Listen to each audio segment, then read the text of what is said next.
When I was younger, a group of friends and I were longboarding around a nature park near my house.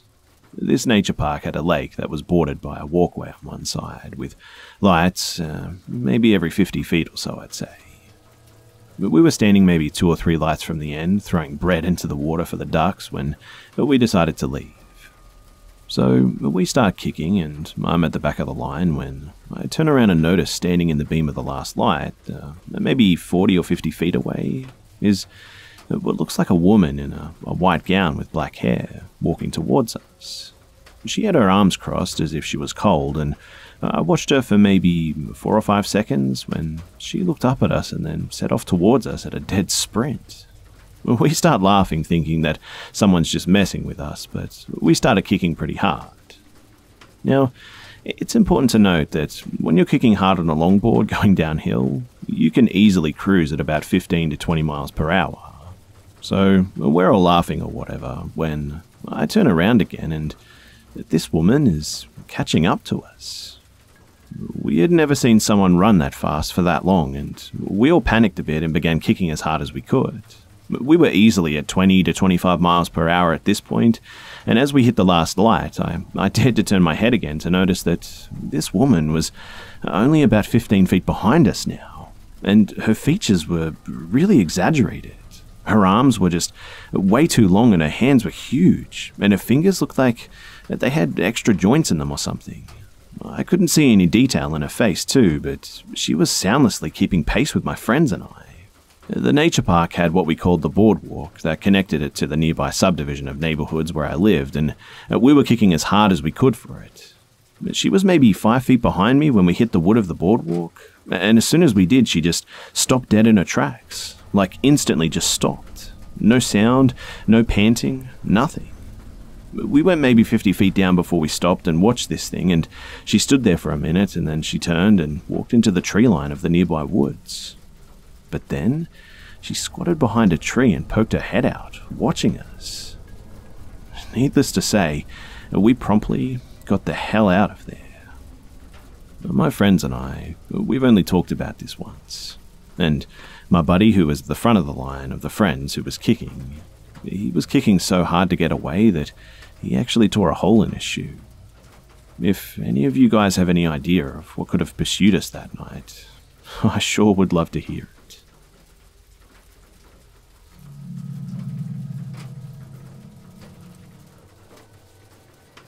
I live in a pretty rough neighborhood. I have 4 other housemates, but they're all away for the festive season. We're students. At Christmas, I was gifted one of those Ring doorbells that has a camera kind of thing. I attached it to the frame outside of my door, which looks outwards towards an old pub, and a couple of days went by, and then the postman rang the doorbell, which was pleasant, and it worked a treat.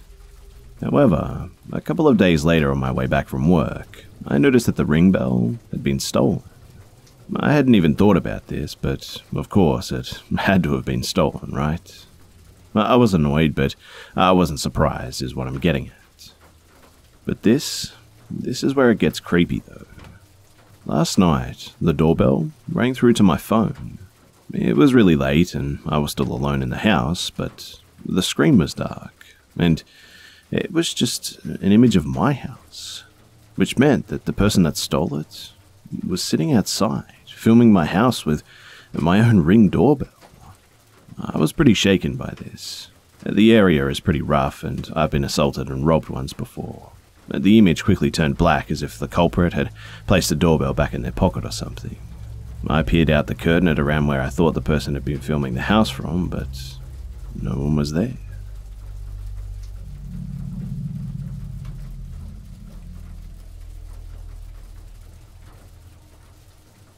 I was a teenager in the 90s, and on this particular night, had found myself stuck in downtown.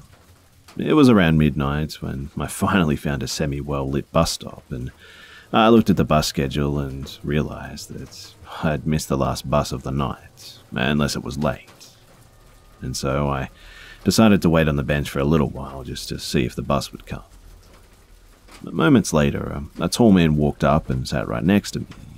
There was plenty of space to sit elsewhere for him, mind you, but he huddled up nice and close.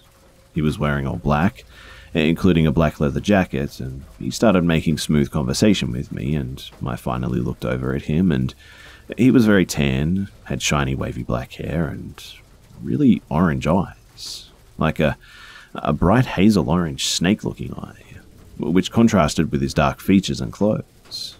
I know this is going to sound a little bit weird, but he looked really like the devil in person. He took off his leather jacket and laid it across my lap to keep me warm, and I took it off and handed it back to him and said, "No thanks." He kept draping it back on my lap, and I looked around for other people and only saw a passed-out homeless person sleeping on the bench. He was trying to coerce me into getting a ride with him because it's so late and he's worried about me and my bus isn't coming and I'm not safe. I said no thanks, my bus should be here any minute. In my mind, I didn't know if the bus would actually be here at all, but the streets were dead and dark and I was scared to leave this only spot that was well lit. After what seemed like an eternity, my bus finally came. It was the most beautiful bus that I'd ever seen. I quickly got up and said my bus is here, and he sneered at the bus and said under his breath, "You got lucky." I got on the bus and saw at the window that he was walking to his car in a dark parking lot across the street from where the stop was. He stood next to his car, waving at me to come to him as if that would change my mind. I was a wild teen that partied a lot, and I would stay downtown just all hours of the night and thought that I was invincible, but after that incident, I never stayed out late again, especially alone. I actually think that I really did get lucky that night, and I had no intention of pushing it again.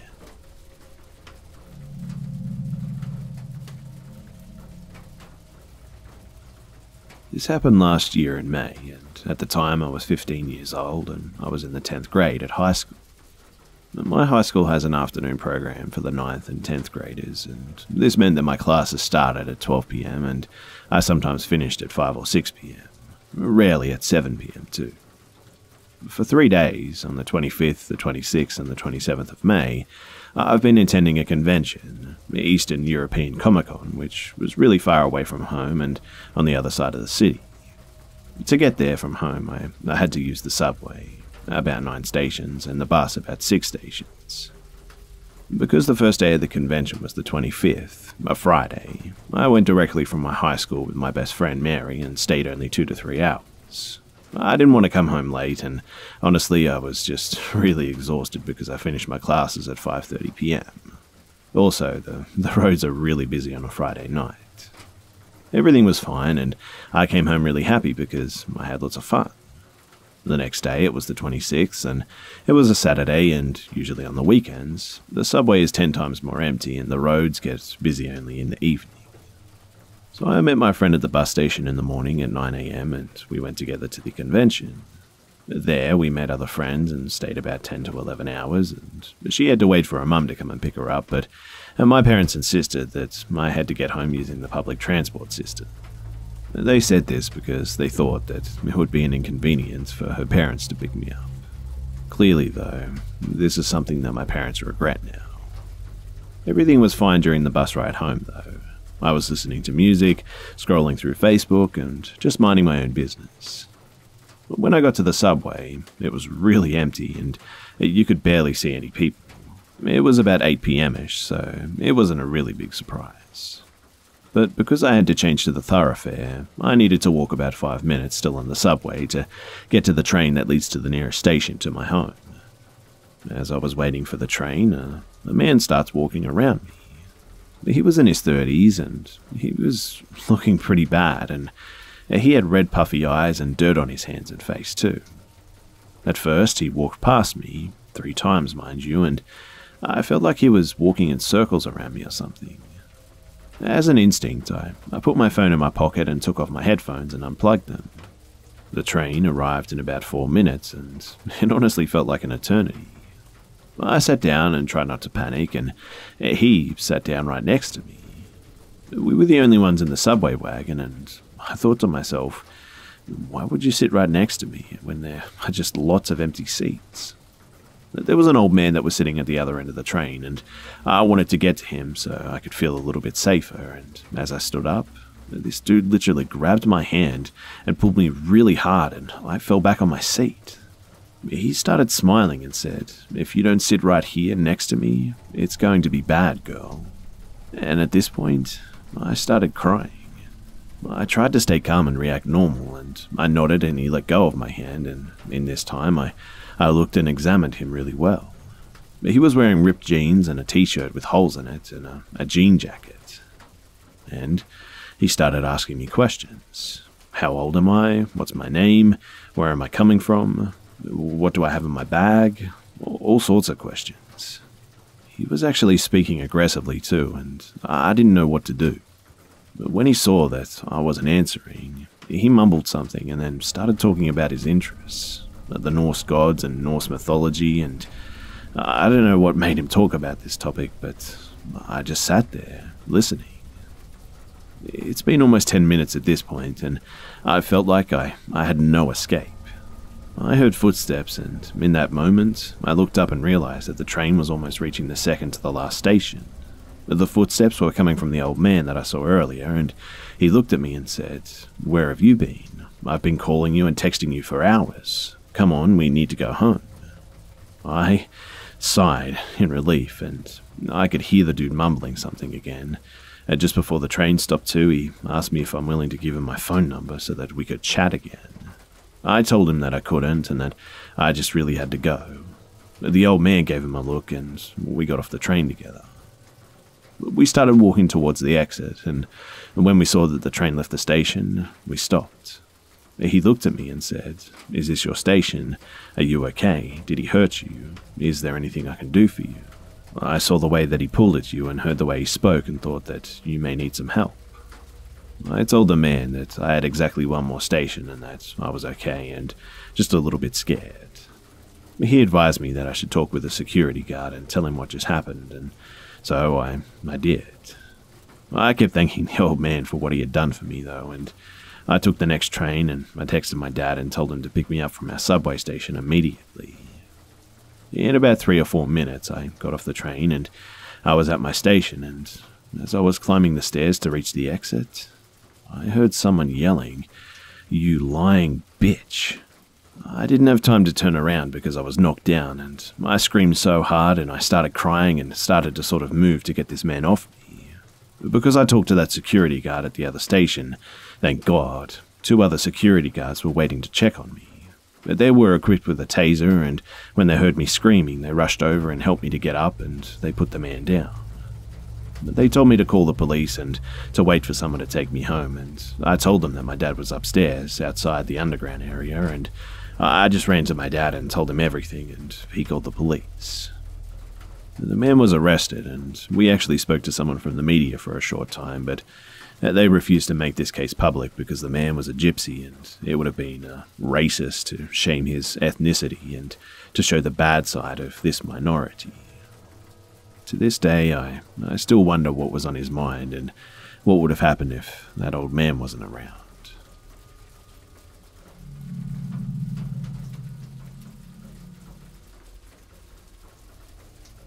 This experience still shakes me up to this day.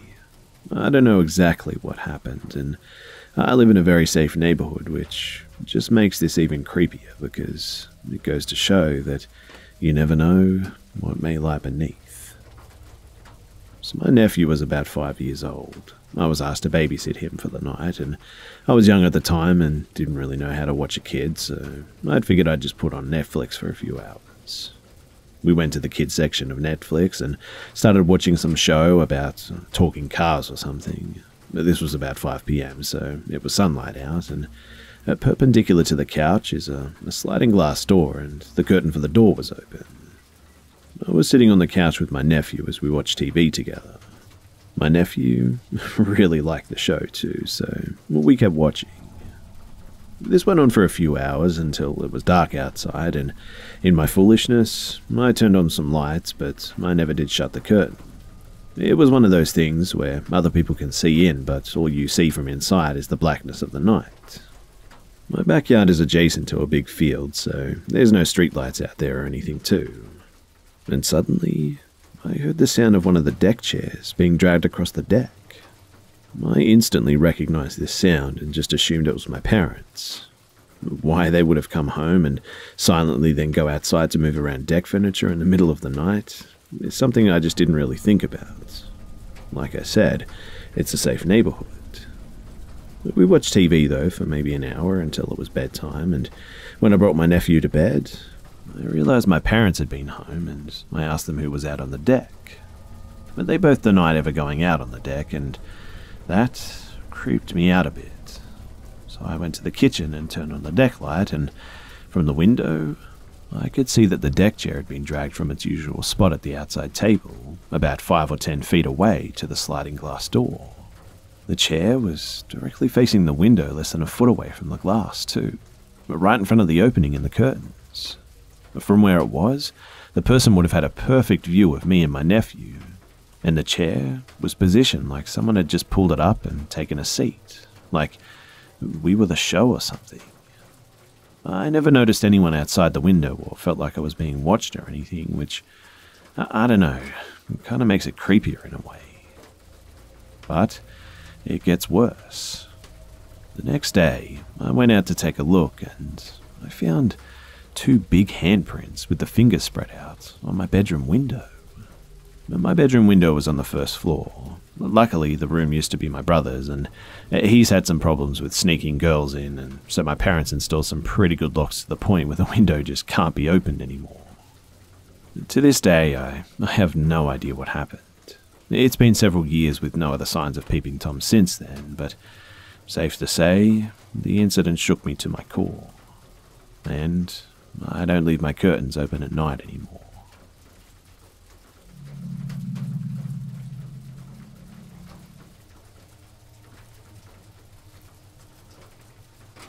This happened years ago, and it still gives me the shivers when I think about it. I was actually in grade 8 at the time. So, it was late at night, and I was laying in bed just trying to sleep. It was summertime, and it was really hot outside, so I had my bedroom window open. My window had a screen on it so that no bugs could get in too. When, all of a sudden, I heard some faint banging up against the house below my window. It woke me out of my sleep, and I called out for my mum, whose bedroom was across the hall, and she came into my room and turned the light on. I said I heard something outside. She replied with something along the lines of, "Just go back to sleep, it was probably just the wind." So I eventually fell asleep. The next morning I woke up like normal and carried on with my day, and a few hours later we were all going out as a family somewhere. I forget where we were going. And as we were walking out the door to our vehicle, my dad says, "Why is the ladder up against the house?" We all looked over and there was a ladder leaning up against my bedroom window. My mum started freaking out and ran to my room and looked at my window, and after inspecting my window she noticed that the window screen, it had been cut open as if someone had taken a knife to it. And then it clicked. Those noises that I heard the night before against the house was someone trying to take a freaking ladder to my window and cut my screen open. But they must have heard me wake up and call out to my mum or something and got scared and just ran off. But this incident, it gives me chills to this day because I often think, what if I didn't wake up? What if they got into my bedroom? What would have happened? Nothing like that's ever happened to me or my family before, so it really scared me and I didn't sleep for weeks. I kept my window shut and locked at all times, even if it was too hot. I have no idea who it was, and we haven't had any incidences since then. My parents still live in the same house too, but it was really creepy nonetheless.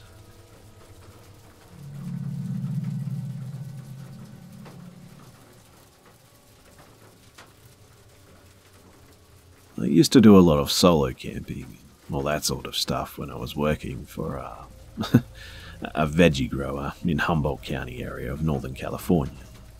I had probably several thousand hours in the woods by myself at that point.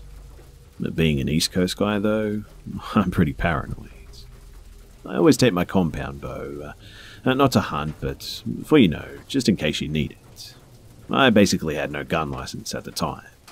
That eve, I set up a fire in a tent under a rocky outcropping. I took a smoke and was just chilling, and at some point I just dozed off, but it was awakened by something moving around on what sounded like two legs. I always have my shit set up for a quick bug out. If necessary, I could leave my S-bag and tent and be out in seconds. I laid there for a few minutes, though, just listening to whatever made a wide spiral around my campsite, gradually getting closer too. Before I sat up, I identified my bug-out route, and when the sounds were opposite the route, I grabbed my pack and bow and took off up towards the ridgeline where I could get a better vantage point. I'm sure I was pretty loud, so whoever was there definitely heard me. I get up top the steep incline at my back, so I was reasonably sure that nothing could get me from behind, and I lay flat to get eyes on where I'd just been. I lay there for several minutes, and I could still see the light from the embers of my fire in the front of my tent. After a few minutes, I watched as something, or a man, or something, on 2 feet, walked through my camp between the tent and the fire. At that moment, I contemplated putting an arrow downrange to try and hit it, but as this thought went through my head, a 40 or 50-pound stone landed about 5 feet from my head. I can't explain it, but at the time I felt like that was a message. I felt like whatever tossed that stone was much bigger and stronger and faster, and was letting me know that I didn't belong there. And if what or whoever this thing was wanted me dead, I would have been. And that obviously there was more than one of them too. At that moment, I threw myself down that opposite slope and, as fast as I could, headed for a ranger fire watchtower that I knew was some miles away. In my haste, I never actually found it. And, long story short, the rest of the trip was pretty uneventful. Once I got home, I had a great story, and so I told a few people. And apparently, where I had been, some Native American friends said that the area was off limits, and I was apparently definitely being told to leave. I don't know if I believe them, but allegedly, spirits of the previous occupants apparently roam the night there. Anyway, that's my story, and I still don't know what to make of it, but take it as you will, I guess.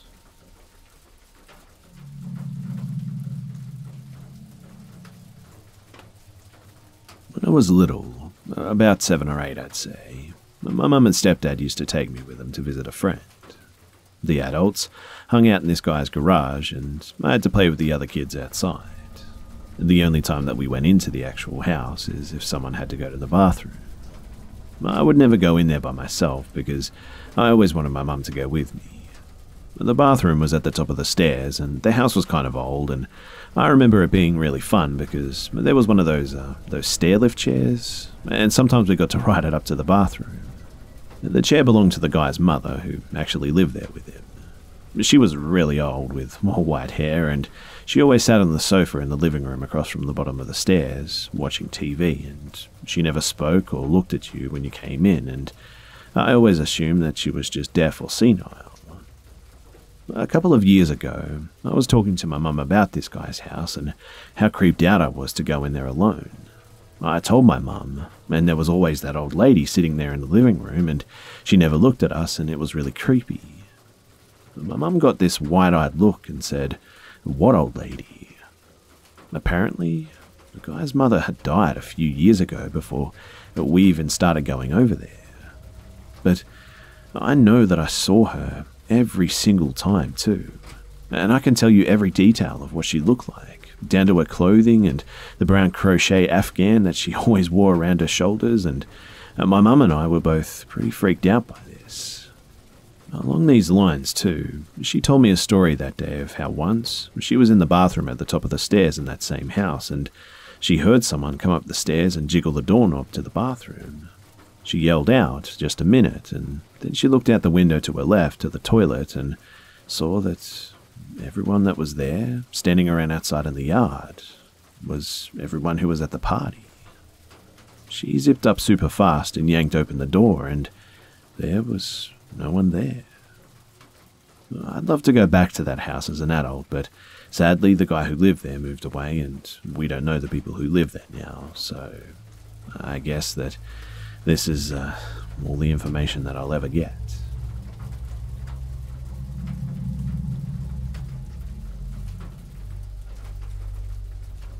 So for context, I'm a 25-year-old female from the UK, but this story takes place back when I was about 12 years old.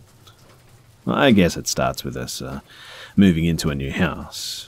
But the house, it wasn't your stereotypical creepy house. It wasn't that old and was fairly modern, but it didn't take long before we started to feel that the place was just a bit off. It started out pretty tame, like the feeling of just constantly being watched and stuff like that. But it wasn't long before it escalated. To be honest, a lot of weird stuff happened in this house, but I'll talk about the 3 worst experiences. So, the house had been extended at some point. A couple of rooms were added to the side of the house. This upstairs extension room belonged to my dad and his girlfriend, and they also had an ensuite. The strange or stupid thing is, though, is that when this extension was built, they didn't extend the loft space, so we had the original loft over the old part of the house, but the part above my dad's room was bricked off. So there was just this empty space that you physically couldn't access. Anyway, one evening my dad and his girlfriend are just laying on the bed having a cuddle, or so I'm told, when, clear as anything, they heard stomping footsteps directly above them in the blocked off loft space. There was like 4 or 5 loud steps and then a kind of scuffle followed by a huge bang and the sound of a person making an ah noise, as though the person had tripped and fallen or something. And after that, it was dead quiet, but it's not like they can have a look and see if anything was up there, right? So, my dad's girlfriend was freaking out pretty bad at this point and threatening to move back with her parents. So, the next one is kind of hard to explain as the layout of the house is relevant, so I hope this makes sense. So downstairs in the hallway, we had this thick glass vase that my dad filled with glass pebbles and attached it to the wall. I want to point out that it was very safely attached. Obviously, as he had kids in the house, he had made sure that this thing was well and truly secure on the wall. On the night that this takes place, luckily, I wasn't home. I was either staying at a friend's house or at my mum's, I'm pretty sure. Anyway, it's like 3 a.m. and Dad and my stepmom are asleep until they're woken up by a massive smash. They open their bedroom door and see shards of glass just everywhere. So they get some shoes on and go to investigate. And it becomes clear that our lovely decoration had been ripped out of the wall and then smashed. Like, actually ripped out, like the screws were still in the bracket that held the vase, and they were huge long screws. On top of that though, shards of glass are just everywhere, literally every room in the house.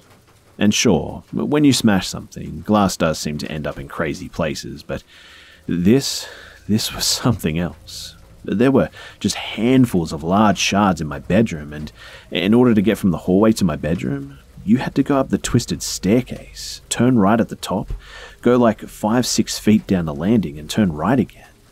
So somehow, all this glass had managed to travel upstairs about 12 feet and around 2 90-degree corners. And that is just impossible. The last incident, and certainly not the least, it was in my dad's room and ensuite. So my dad had a lock on his bedroom door, and he didn't actually put it there. It was just there when we moved in. He didn't use it at first, but then my brother started bringing loads of his friends to the house at lunchtimes, and soon my dad started to notice money going missing from his room, so he started to lock the bedroom door when he left in the morning. This had been the routine for a little while too, when one day my dad comes home from work, unlocks his bedroom, opens the door, and finds a load of blood on his bedroom carpet. Obviously, he's like, what the F? And investigates further, and there's even more blood. It's like a trail from the bedroom door, across the room and into the ensuite and into the bathroom, and there's more on the carpet and also loads just smeared on the counters, sink and toilet and just everywhere. Dad is obviously freaking out a bit, but tries to find a reasonable explanation. I mean, did his girlfriend come home at lunch and have some kind of accident or something? No. Had me or my brother managed to get the door unlocked while Dad was at work? No. He even started to think that maybe the cat had snuck in an injured animal or something in the day before, or something, so he was searching all over for a small bird or a rodent, but there was nothing. And we never did solve the mystery of the blood or the glass or the person in the roof for that matter. Anyway, I think we lived in that house for about 18 months in total, but the revelation came about a month or so after we moved in. Dad's outside and gets chatting to a neighbour, and after a while she says something along the lines of, "So, have you met your new friend yet?" At this point, I don't think any of the real crazy stuff has happened, but we had already picked up on the weird vibe of the house.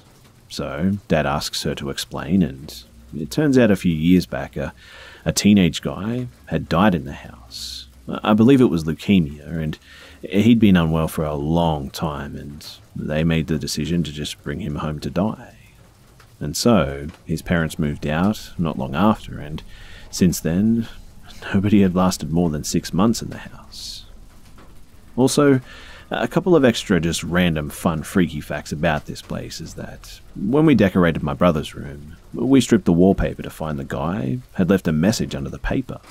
Nothing ominous, but it was just like Bob Joe was here, 2001 or something, but it was still kind of freaky as we knew who he was at this point. But we also found out from a neighbour that his family converted the living room for him when they brought him home, so he actually died in a very specific spot in the living room. The exact same spot where we put our snooker table, which me and my friends often made into a den and slept underneath.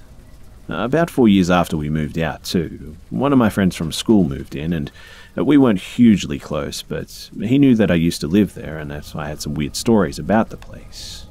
But his parents were non-believers and so weren't too bothered, and it turns out that in between me moving out and him moving in, somebody had actually blessed the place, or whatever it's called, and it seemed to stop the crazy stuff. But my friend is still adamant that the house just doesn't feel right, and he often feels on edge, but luckily they haven't had any weird experiences.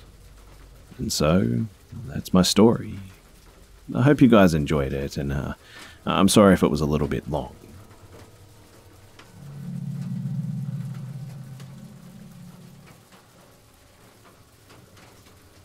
So I was about 15-ish at the time and lived in East Tennessee, and I still do, but I digress.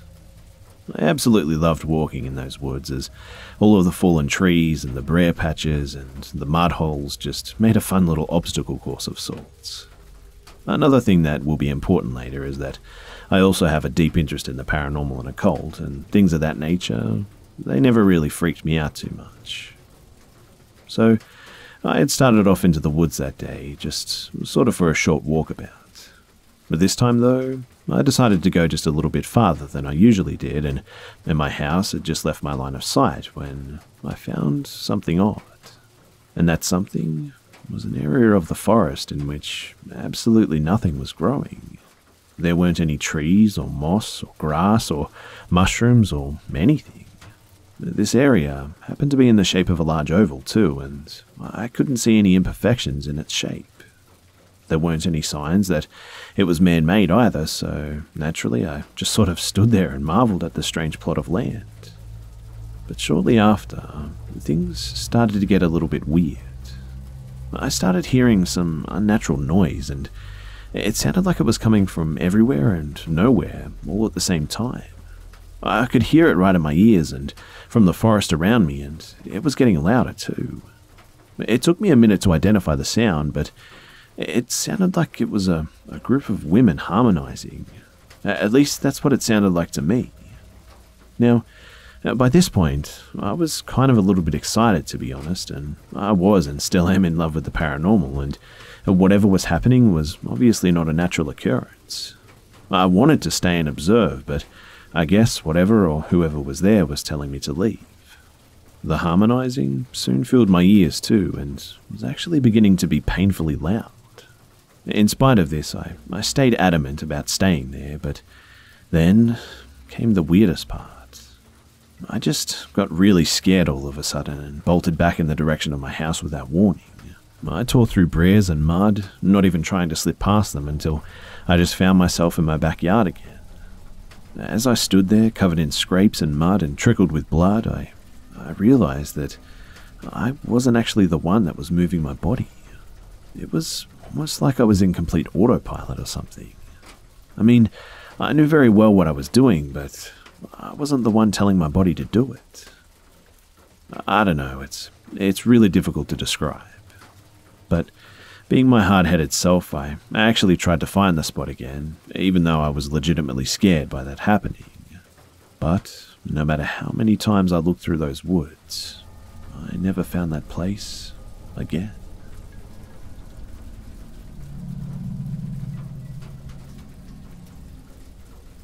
This happened last week, and it was about 11 PM, and my city has been in the midst of a huge water storm with heaps of rain and cold nights.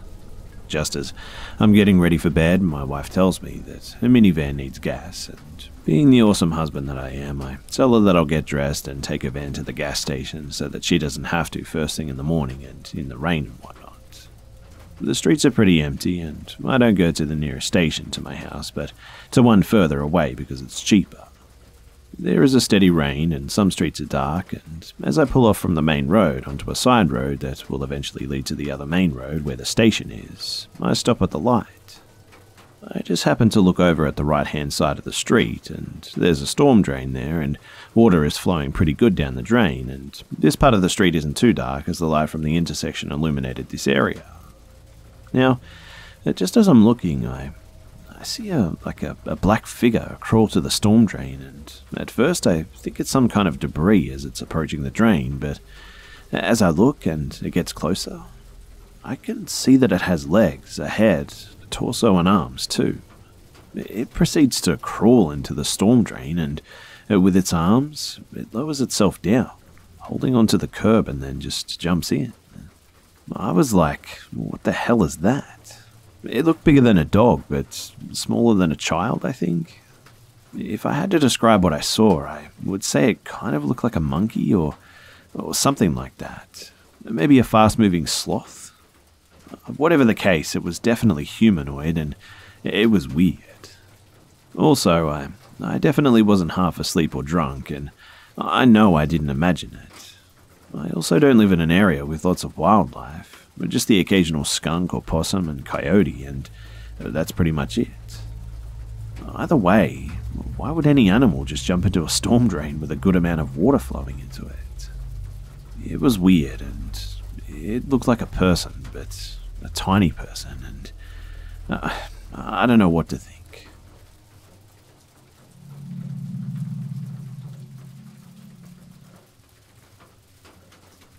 So, it was last Sunday night, during the blood moon and lunar eclipse, that my friend and I decided to drive up this mountain that's about 40-ish minutes outside of my town. We live in northwest Washington, right by the border, in some rural communities. This mountain borders a Native American reservation as well, which I'll get into later, and is now used for logging and has public access to trails and all that. So, my friend had been to this mountain about a year before, and he swears that he saw something in the trees that looked sort of like a man but way off, and it disappeared before he could have another look. So, going to this mountain, I was already thinking to myself, oh great, I bet we're going to come across some sort of Bigfoot shit or whatever. But I'm stoked for the great views, so it wasn't really a big deal. We reached this mountain and begin making our way up, and I immediately just feel really uneasy, but I couldn't really put my finger on it. We probably spent a good hour driving to the top because we kept getting lost on side roads for small amounts of time, and I'm just not getting good vibes at all at this point. There was one spot in particular too that just made my skin crawl. Normally when I get a bad vibe, I can kind of like feel around. I don't know if that makes sense, and I kind of get a sense of where it's coming from, but this time I just couldn't pinpoint it. Everything around me was just giving me this really off feeling.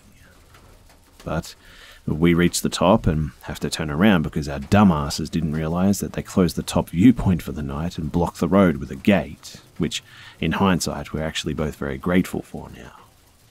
On the way down, I noticed that my friend is visibly on edge too, and he didn't believe in the paranormal at all and thought that I was full of crap when I would tell him about my experiences. We both just wanted to get the hell off that mountain though, and we keep seeing stuff moving in the trees, but couldn't determine if it was just shadows playing tricks or not. It very well could have been, mind you. When we were a good portion of the way down, we stopped the car for a split second because there was a pretty view just from the road, and we at least wanted to see some sort of view since the top was closed. So we stop and we both hear this noise that's unlike anything that I've ever heard. It did not sound like any animal, and I spent the whole next day listening to various animal noises to try and compare, and nothing at all came close. It sounded really aggressive and almost metallic, and it came from directly behind the car. A side note too, whenever I've had an experience where I'm positive that I've encountered something, my eyes start to water and I sort of just cry, and the instant that I heard this sound, my eyes started filling with tears, so I already knew that something sketchy was up. But we both just look at each other though, and we can just feel this thing. I've never felt just so much evil and hate in my life. It felt like it was directly behind us, and it just felt really big and really pissed at us too. To be quite honest too, I've never been so full of just absolute terror. So my friend screams and he just floors it, and I instantly shine my phone light into the back seat because I felt like whatever was there was right in the car with us, and I remember saying, "What the hell was that?" as he's flooring it, and he said, "I don't know, but I don't want to hear that ever again." So I'm basically sobbing as we're hauling ass down that mountain, and I'm trying to calm us down by talking about my history class or just anything, and we finally reach the road and get our asses home, and I remember him turning to me and saying, "I know exactly what you've been talking about now." Now, my friend is the biggest skeptic, and even he absolutely could not explain what he heard and felt. We get back to his place though, and we're flipping our shit, and he starts to look into that mountain and the tribe that lives next to it, and I begin to wonder if his experience the year before had anything to do with it. And he immediately finds native folklore from the local tribes that have to do with these creatures called stick Indians, which are malevolent forest or mountain spirits that sort of resemble what we think of as Bigfoot. They lead lost travelers astray with eerie noises and clicking and whistles and whatnot. I'm not extremely educated on this topic though, so any further information or ideas would be appreciated. Anyway, he's convinced that that's what we've encountered, which definitely fits everything we experienced on that mountain. I also found a local post from a few years ago about skinwalkers that detailed an experience very similar to ours on that same mountain.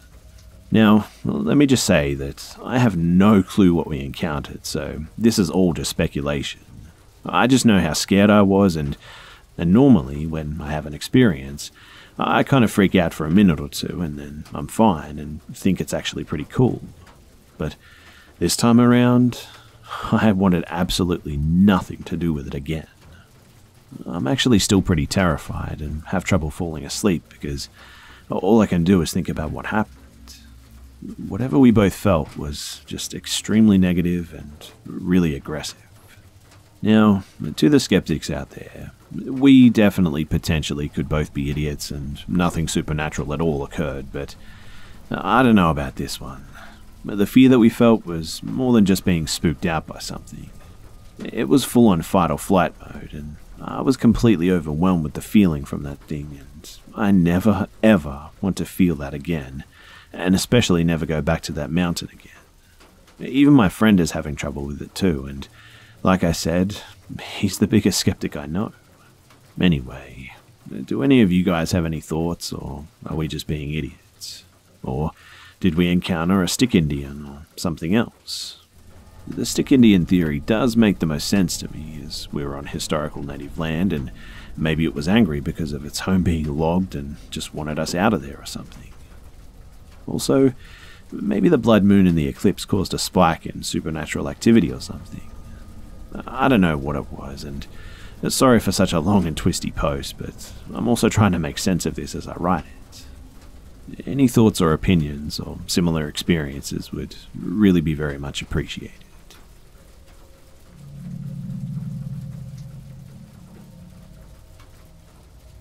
I haven't told many people this story because, well, it happened 22 years ago when I was just a naive, attention-starved 12-year-old girl. The friends I told back then probably paid little attention to and definitely won't remember it now, so I won't bother changing any names. And to be honest, it probably wasn't even his real name anyway. So I'm from a large town in North England. When I was 12, my mum bought me my first mobile telephone for my birthday. I'd been nagging and nagging her for one, so I was just so happy, and I can't remember the make, but it had an aerial, and all you could do was text and make phone calls on it. It was a real brick of a phone too. I remember a single text cost around 25p, and barely anyone I knew at that age had a phone too, so I didn't do much with it, other than walk around pretending to be on the phone. Over the next few months, more of my friends got phones too, and free message sender numbers came out. I don't know if anyone will remember them, but it was where you could enter a code into the settings and your text would be free and unlimited.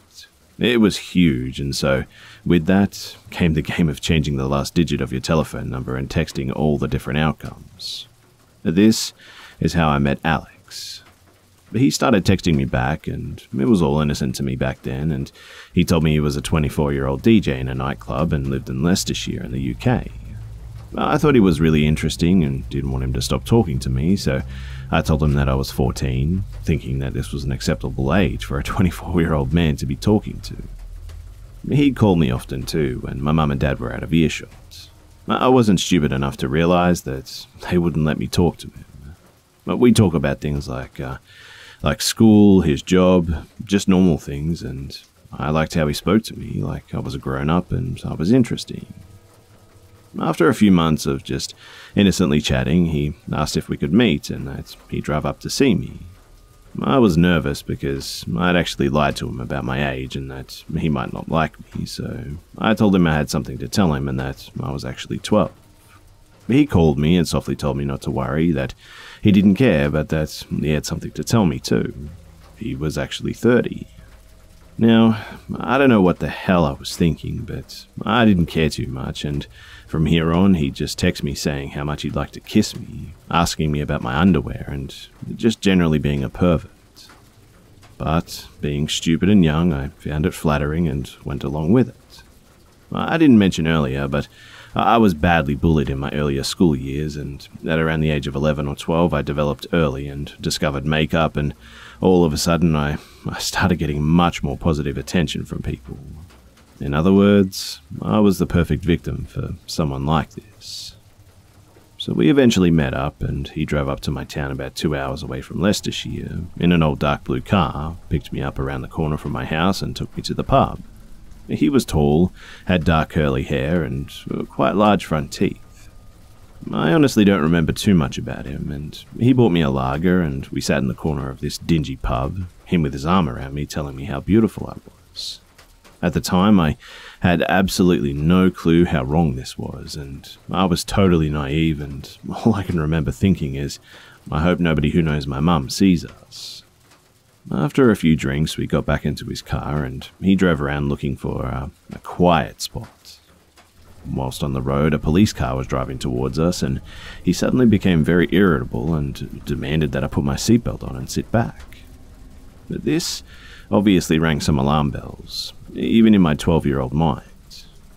We eventually did find a quiet spot, and I did a lot of kissing, although I wouldn't let him go any further than that, despite him trying. I then told him that I wanted to go home because I started to feel dirty. That's the only way that I can describe it, and it just didn't feel right. He did take me home, and I never saw or heard from him again. However, 12-year-old me wanted some answers.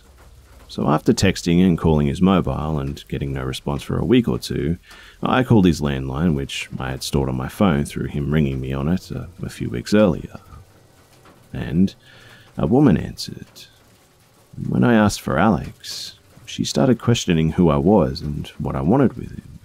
I told her everything, and it turned out that she was actually his wife, and they had 2 children together. I didn't call again, and I heard nothing more from him and pretty much forgot all about him. I have my own daughter now, and she's 8, and it's memories like this one that disturb me so much because I would absolutely destroy anyone who preyed on her in the same way. I know a lot of you guys are going to say that I was dumb, and yes, I was. I was a kid. I didn't know what was wrong or right at the time, and I didn't have any positive figure in my life to kind of help me out with this stuff. It was actually very stupid of me, and extremely dangerous, to do what I did.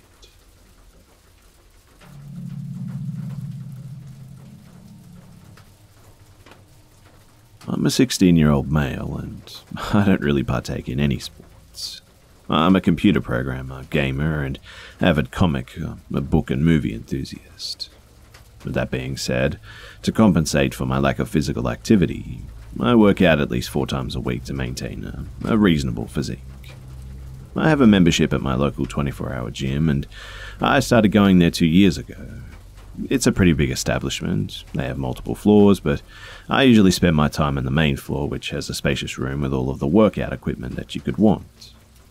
I usually do a full-body workout when I go, so I tend to use all of the equipment too. That being said, about last week this started. So after I finish my cardio, I go down to the padded area where people typically do their ab workouts, and I get started going through my routine. I'm in the middle of doing my plank, and I notice a guy kind of ostensibly staring at me.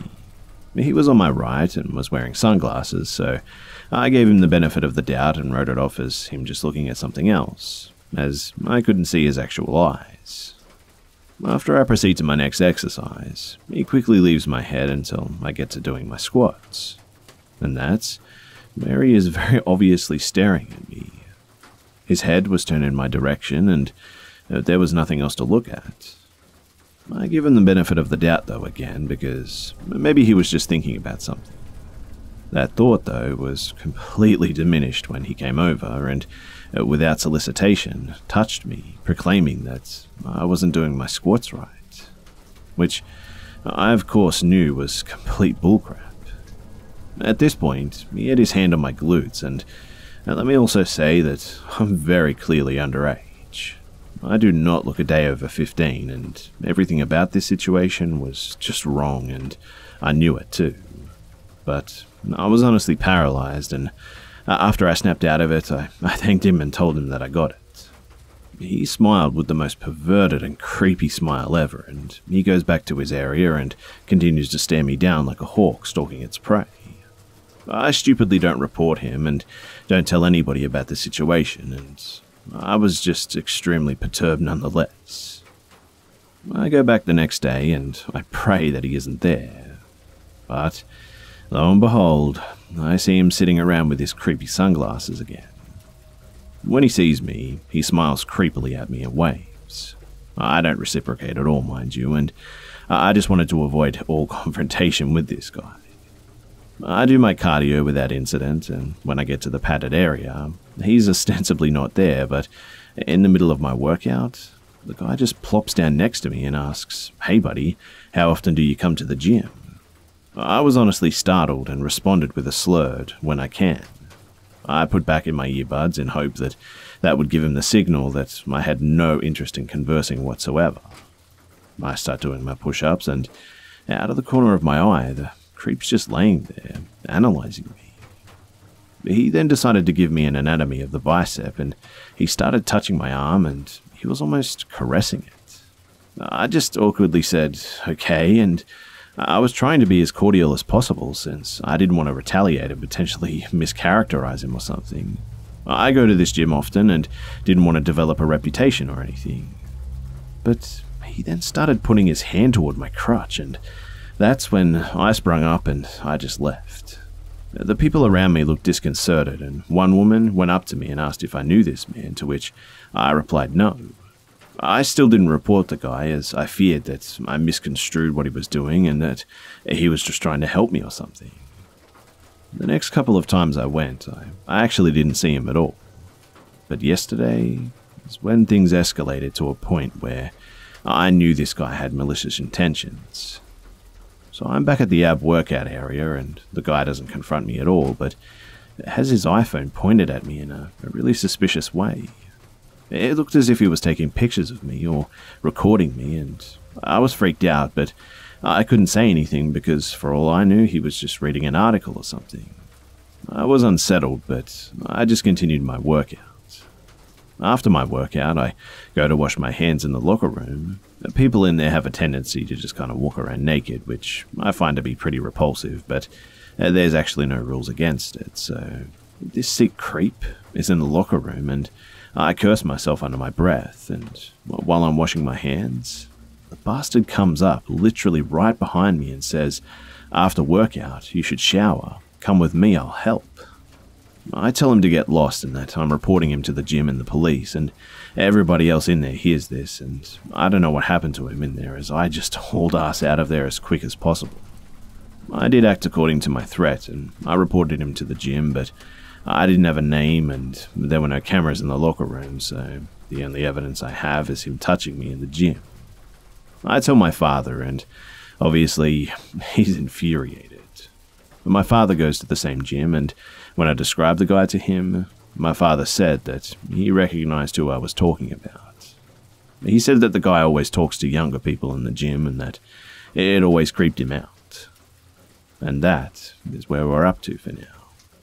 But we're going to file a police report pretty soon, and I'll let you guys know if there's any further details.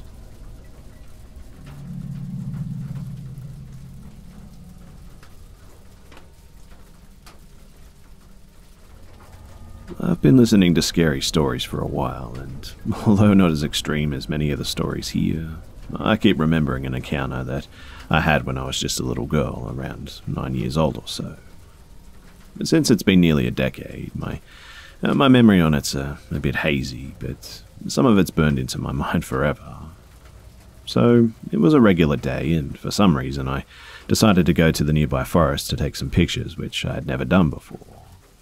Now, the forest is almost right next to our house, and it's not very big. There's an elementary school next to it, so kids often play there too. It was a quiet day, and probably the weekend, I think, so there wasn't really anyone around. Back then, they were making a proper jogging path circling around the forest, and I'm not sure why, but at the time the path was just pure mud and impossible to walk on.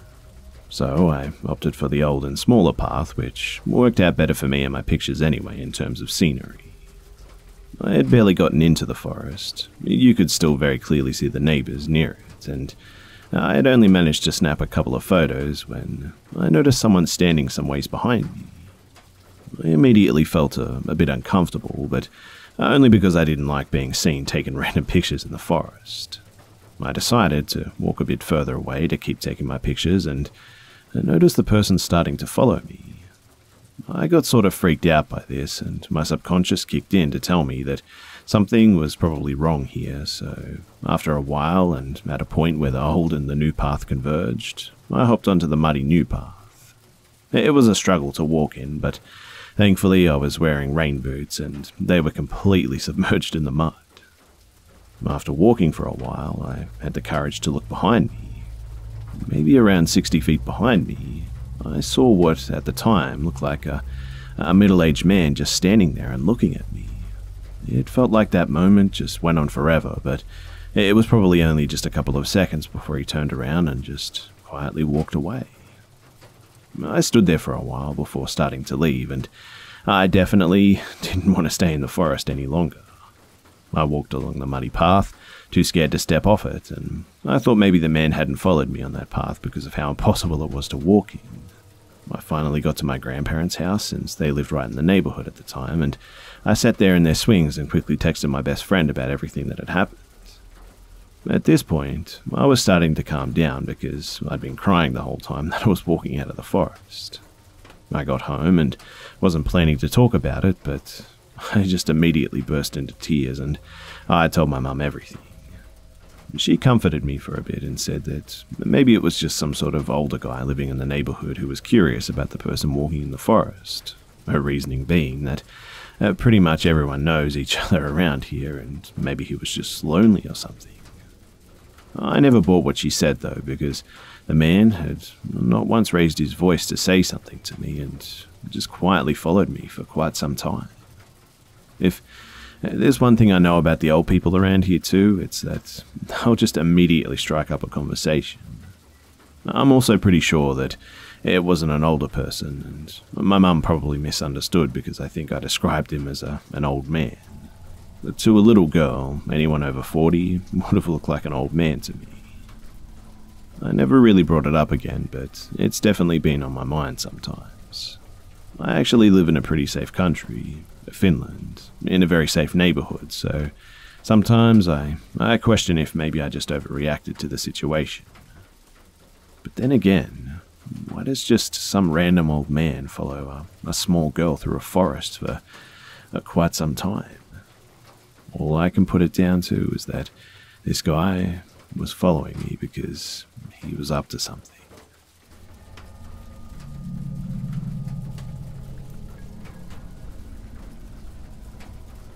So I used to do some house cleaning for a young couple that I knew, and the husband worked out of town and they had 3 really young kids. I generally come in once a month or so whenever the place got really bad. Now, the woman had mentioned beforehand that there were some paranormal events going on in the house. She didn't tell me what they were exactly because she also wanted me to come in at some point and do a clearing on the house. Yes, I clean houses, but also do clearings. She was hoping to get some confirmation on what she and her family were picking up on, but the first time I cleaned for them, I did a walkthrough and felt nothing until I got down to the basement level. There was a family room down there and also a bedroom with an ensuite bathroom. Her 5-year-old slept in this room and made an absolute nightmare of a mess in that bathroom with toothpaste and crayons just all over the walls and wet toilet paper all over the floor. Anyway, I could feel something in the bathroom just kind of watching me. It didn't feel malevolent in any way, but just sort of watchful, and I kind of felt watched in the family room too, but it didn't feel like the other room, and again, it was just watchful. Other than that too, the house felt fine, totally clear and very positive. The woman confirmed that her daughter always saw a black man standing in her bathroom too, so that was confirmation for them. The woman had seen a man on a horseback in the living room once too. The house was actually less than 10 years old, and the whole area had once been farmland. Now, one day, the woman took her kids out of town for the long weekend, but wanted me to do some cleaning. She hid her house keys in the kids' wagon in the front yard, and she asked me to be careful to put the keys back in the wagon, as this was the only set that she had. I came in, cleaned both the lower levels, then started in upstairs in the master bedroom. I was in the process of cleaning the ensuite bathroom when I heard people talking down in the main entrance. The area was tiled with a big set of stairs going up to the bedrooms, so their voices carried and were actually quite loud. I 100% believed that it was relatives of the woman at the time, and I could hear them talking about her. They mentioned her name and said that she was out of town, and it sounded like one woman and 2 men. But one of the men sounded very elderly too, so I was thinking her parents and her grandfather came over or something. The woman was the loudest and seemed in charge, and I heard them talk about me, and the woman said, "Oh, she's cleaning the house for Sarah." I also heard her say something about the house keys, and I had actually put them beside my purse on a little shelf by the front door at this point. I felt very self-conscious being upstairs while they were standing there talking about me, so I took my gloves off and I went downstairs to introduce myself. But when I got downstairs, there was no one there. I hadn't heard the door close or anything, nor had I heard it open to begin with. But the door was locked too, and the crazy thing was that there should have been melting snow and just kind of crud on the floors. It was winter, and 3 people coming into a house and standing in the front entrance would have left some sort of puddle on the floor. I was kind of amazed and actually pretty excited about the whole thing, and I wasn't frightened in the least bit. They felt very parental and kind of protective of the family, and I was excited to tell my client what I had experienced. And so I went back upstairs and finished cleaning. When I went to leave, though, the keys, they were gone. Now, I know for certain that I had left them on the shelf by the purse. In fact, whoever was downstairs sounded like they had seen them too, since they mentioned them. And I ended up spending an extra hour and 45 minutes looking for those damn keys. I called out to the ghosts and begged the ghosts and got mad at the ghosts, tried to bargain with them, but it was all to no avail. I didn't have my client's cell phone number and only her landline too, and The lock was a deadbolt, so I couldn't lock it without the keys, and the back door was also a deadbolt. I had no numbers for any relatives, and I was beginning to envision having to spend the entire weekend staying in that house alone. At this point, I was kind of beginning to feel scared, not wanting to sleep there. And I don't know if it's just me or what, but it kind of felt like maybe they wanted me to stay there or something. I searched everywhere though, and all 3 levels, under couch cushions, in the kitchen drawers and cupboards, the kids' bedrooms, where the toys were and everything. I did a thorough check of the basement and the bathroom, and even looked outside where the keys had originally been, and I was about to give up when I thought that I'd recheck the basket on the kitchen counter, and it had bread and buns in it, and at the bottom of the basket there were some old flyers, and the keys were sitting neatly on top of those flyers, under the bread. At this point, I had chills running down my spine, because there was just no way that I could have missed them the first time.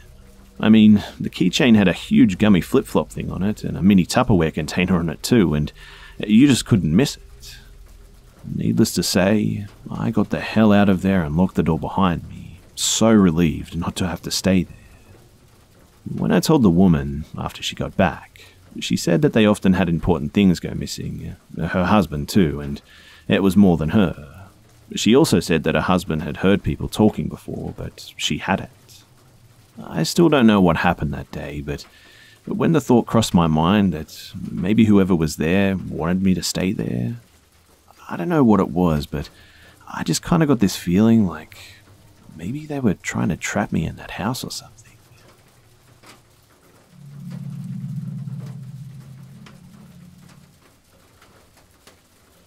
So, I'm extremely skeptical about the paranormal, but this experience kind of blew my mind, so I thought I'd share it. So I used to live in a building that had 8 separate flats in it. I didn't interact much with the other people in the building, except for the guy who lived next door to me, one of the nicest guys I've ever met, and also the guy who lived directly below me. I immediately noticed when I moved in that the guy below me was the opposite of a considerate neighbor.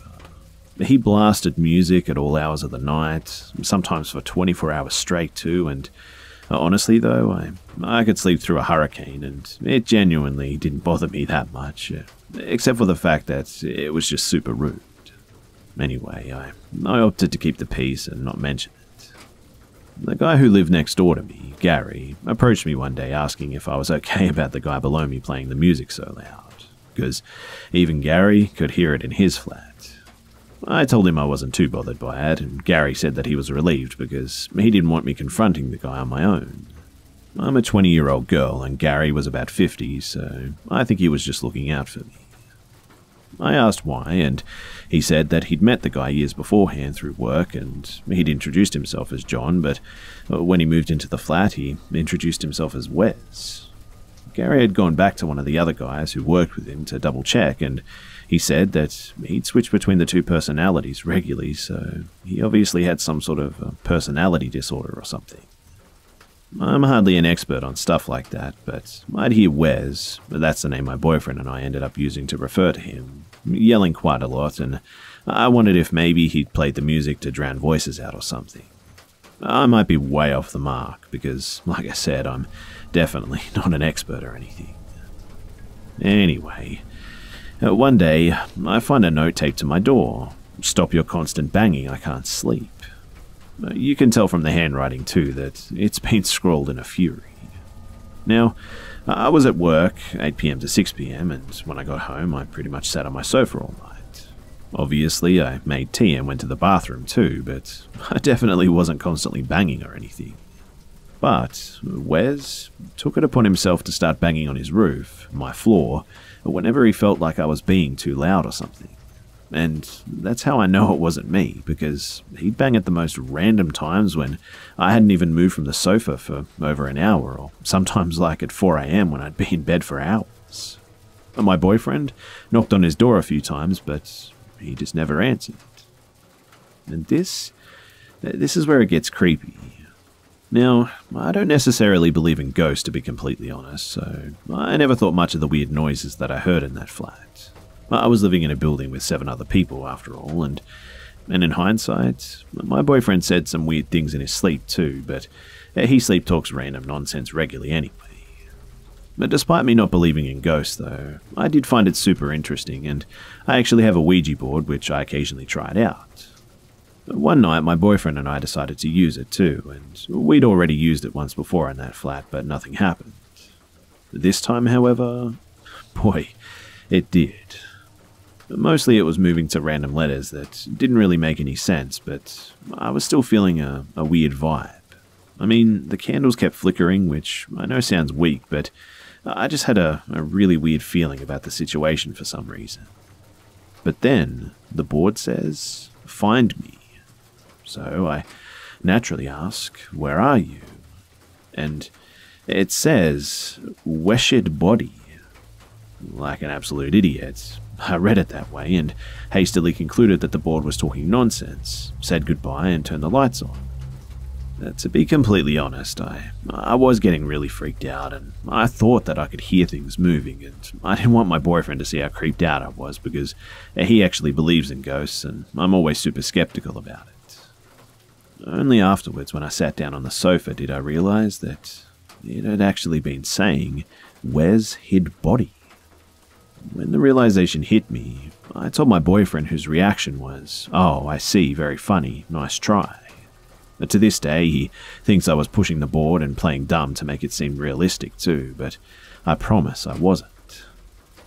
Out of curiosity, I tried to look up local murders or disappearances, but I couldn't find anything.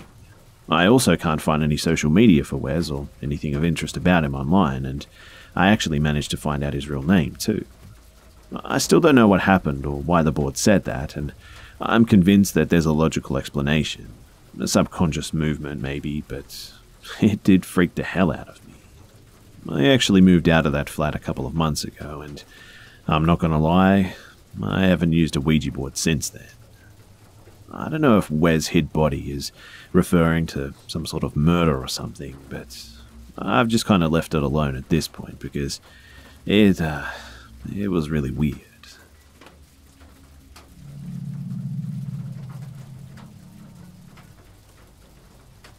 I moved into a new place back in September, and I let a buddy stay for a while since we recently reconnected. He was a childhood friend that's always been troubled, and we didn't see each other for many years because of how much trouble he gets into. Shortly after the move, though, I was laying down and hear my daughter calling for me, and I went out into the hall and into her room to see what she wanted. She was actually dead asleep, and I thought that was weird, but really didn't think much of it at the time. A week later, or if that, my fiancée was telling me that she'd been hearing weird things and thought that the place was haunted. My buddy said the same thing, and honestly, I just kind of laughed at them. Later that night, I was sitting around just playing some video games alone, and some kids' toys just started going off on their own, and that really creeped me out a bit. If it were one or two, I'd figure maybe one fell and they both went off or something, but it was just about every one of the electronic toys. And after that, things got really weird. Even though those experiences were creepy and could be explained away easily, the next, it couldn't, and it totally pushed me over the edge. The kids had broke our TV, so I had actually gotten a new one, and I was in the process of setting it up and needed to open the screw package to install the legs of the TV. I opened the pack and remarked how stupid it was that they could only give us 3 screws when I actually needed 4. The bit holder of my drill shaft wouldn't fit, and I recalled that I had a handle set above my washer in a cabinet. I went back there, and sitting right next to the small bit set was the 4th fucking screw.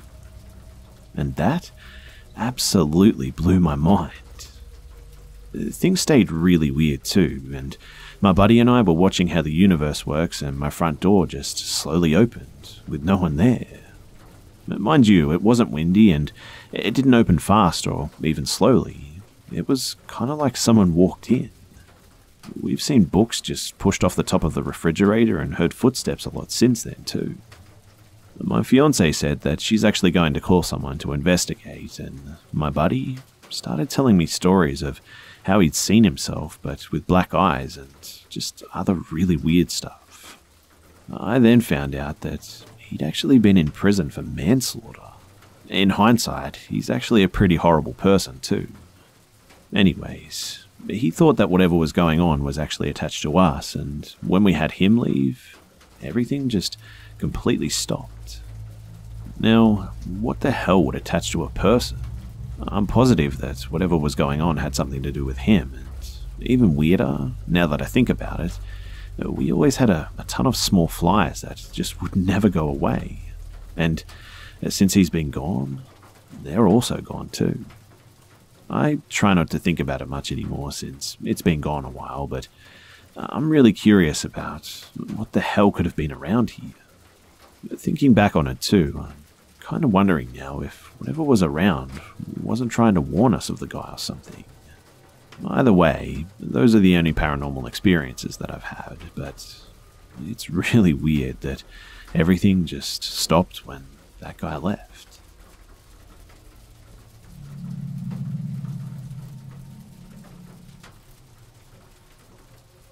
So, just a brief backstory to what happened. So on Christmas Day of 2009, my grandfather actually passed away in a care home. Due to a skeleton staff on shift that day and no admin staff, we weren't told until the next day. The funeral and the cremation were held in the middle of January of 2010. My grandmother planned to scatter his ashes near a river where he liked to walk when he was younger and whatnot. She had discussed this with him before his death too, and sadly, when the time came, she couldn't bring herself to scatter his ashes, and so she delayed scattering them for about 3 months. I remember visiting her one afternoon in 2010, and she told me and my mother that she was going to go down to the river later that evening to scatter his ashes. She actually wanted to do it alone too, and so we respected her wishes and left her to it. I went home and didn't really think much about it. But what happened next is something that I still just cannot explain. So I was sitting at my computer in the living room that evening, and I noticed that the clock on the windowsill next to me had stopped. It was about 11 PM, but the clock had stopped at 10:20 PM. I went into the kitchen to get a new battery for the clock, only to notice that the clock in the kitchen, also analog, had also stopped at exactly 10:20 PM. Now, these two clocks were different sizes, different brands, and even had different brands of batteries inside. They were not radio controlled or in any way controllable, to be honest, and feeling a bit freaked out, I went upstairs to wake up my girlfriend at the time, who'd gone to bed early, and told her about this weird thing that happened. And then I noticed that the clock on the bedside table had also stopped, and at exactly 10:20 PM. Analog, battery-powered, and different to the other two again. So at this point, I'm thinking 1 clock stopping is unfortunate, 2 is a coincidence, but 3 is beyond anything that I can comprehend. So I went on a hunt around the house for any more clocks, and the only other one that I could find was in our son's room, and at the time our son was only 8 weeks old, and he was still sleeping in a cot in our bedroom, but his bedroom is where we'd prepared for when he was a bit older, and the clock in his room was on the shelf and was of the design of some kid's cartoon character, and that one had also stopped at 10:20 PM. So, by this time, I'm obviously more than freaked out. I replace all the batteries and the clocks just start functioning normally again. And this never happened again. It was only a couple of weeks later when I visited my grandmother again, and she explained that she went down and scattered my grandfather's ashes on the day that I last saw her. I didn't mention the incident about the clocks, but it did cross my mind, and I asked her when she went down to scatter these ashes near the river. And she told me that she left it quite late, but said that it would have been shortly before 10:30 PM that night. A chill ran down my spine at that point because I wondered if this had any connection to what happened with those clocks. I didn't tell her about the clocks because I didn't want to frighten her, and apparently my grandfather had played around with some sort of black magic once and it scared the hell out of her, so I knew that she was afraid of things like this. But I did tell my mother, and although she believed me, it didn't bother her that much because she said that she'd seen and heard my grandfather in a house until his ashes were scattered.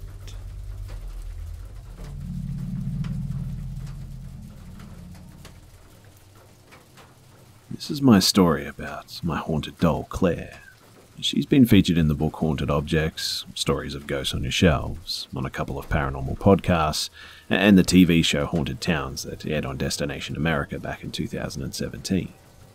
You can still catch reruns of the show on Travel Channel every now and then.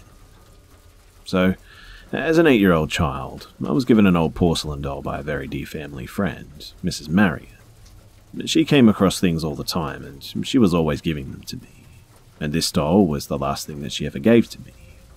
I was never really into dolls at all growing up, but I took the doll and placed her in my room in a small child-sized rocking chair. The chair sat next to my closet dresser and right beside my nightlight. Now, the doll was really pretty. She was dressed in a peach and cream-coloured dress with an apron and petticoats. She had little Mary Jane shoes that, when removed, showed her delicately painted toenails. Her body was soft, only her head, forearms, hands and legs from the knee down were porcelain. Her lips were pink and her dark brown hair hung in slightly frizzed and now loose curls. Her eyes were brown and her cheeks were a rosy peach colour, all like mine. Mrs. Marion made a point of saying that the doll reminded her of me, which is why she gave her to me. And from the moment that doll, Claire, came into my house, things began to happen. I was always uneasy with Claire. I never wanted to touch her, and when I played in my room, it was as if she watched me. It wasn't anything to panic about, but I just remember feeling like if I did something wrong, she might actually tell on me or something. How ridiculous does that sound, right? Anyway, the first real occurrence I remember was when I was reading in my room. Ghost stories, if you can believe that. When a musical carousel horse that sat on my dresser just began to play. But not just a couple of notes too, like old mechanical music boxes will do at times, but like someone just wound it up fully. I sat stunned and just stared at the little horse, and it moved up and down in time with the music. And then it just stopped. Not wound down, but just suddenly stopped. I was a pretty brave kid. I didn't run and I didn't tell my mum. I used to see a shadow man in the hallway or in my parents' bedroom door all my years growing up, and if she didn't believe me about that, she wouldn't about anything as mundane as a music box playing on its own, right? And so I didn't tell my mum, and I just let it go. But for several nights and into the years, I was awoken by what sounded like a woman inches from my face just shouting my name, "Jill, wake up." I'd jump up and sit up, and I'd just find my room empty. Those happenings died down after a few months, and then she started to plague my little brother with the same thing. And now that he and I are grown up and gone, she's actually moved on to my dad. The little things started to get to me too. I'd put something in a certain place, only to find it later on the floor or on my dresser right next to Claire. All my missing items eventually turned up around her too. At once, a ring ended up in the pocket of her apron, in fact. Books would fall off my shelves, and a perfume smell would just sometimes fill my room. The doll itself didn't smell at all, but the air around her would. My catalyst to finally get Claire out of my room was the night that I woke up after hearing thumping around near my closet. I opened my eyes, sat up in bed, and of course my eyes were drawn to the nightlight where Claire sat. As I watched, the source of the thumping became clear. The rocking chair that Claire occupied was rocking on its own. I had a thick shag carpet, so there was no way that it was rocking just by chance. But if that wasn't enough, Claire's feet, which were both turned to the side facing opposite each other, slowly straightened themselves to be both pointing directly up. And this part still freaks me out 20 years later. She then turned her head, which was impossible to do since it was attached and fixed to her cloth body. She looked towards me, and every music box in my room, 4 of them, started to just play at once. I was frozen with fear, and I didn't feel endangered so much as I just felt scared of what was happening. I screamed for my mum and dad, and the music stopped, but Claire just maintained her gaze in my direction. And this is why I still hate dolls. Even after that, I couldn't get rid of Claire totally too. I ended up stuffing her in a box in the back of a storage closet. She's still there as far as I know. So is the woman who now screams my dad's name in the middle of the night. And no, and not in a kinky way. But while I think she explains some of the oddities that happen in my parents' house, I don't think that she's the tie to it all, especially the Shadow Man. My friend Tim Wiesberg is a paranormal radio podcast host of the show Spooky South Coast and also an author. He asked me to lend him Claire once he heard my story back in 2011, and I obliged, and Claire went to stay with him for a few months. He wrote about his experiences with Claire while she stayed with him in the book Haunted Objects that I mentioned earlier. Temperature changes in the room that she stayed in, along with hearing voices, were two of his noted encounters. Claire also stayed briefly at the Lizzie Borden bed and breakfast in 2012. The guys from the Haunted Town show encountered some things in my parents' house while Claire was with them too. The guys from the Haunted Town show encountered some things in my parents' house while Claire was with them too.